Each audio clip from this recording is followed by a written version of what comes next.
জলের গতি প্রচণ্ড বেড়ে গেছে কুকুরদা কালীবাজারে। তো ব্রিজের কাজ চলতে চলতে বন্ধ হয়ে গেছে।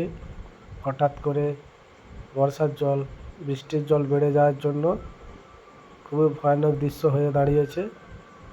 জল আরও বাড়তে পারে বলে মনে হচ্ছে। খুবই দুর্যোগ অবস্থায় রয়েছে গাড়ি। দেখুন আপনারা, সব জল আসছে, ভয়ানক দৃশ্য। যে পোলটা তৈরি করেছিল সব জলের তলায় ডুবে গেছে। আপনারা দেখতে পাচ্ছেন খুব ভয়ানক দৃশ্য হয়ে গেছে। মাটি সব সাইড থেকে ঝরে ঝরে পড়ছে। যদি জল বাড়ে খুব ভয়ানক দৃশ্য হয়ে দাঁড়াবে।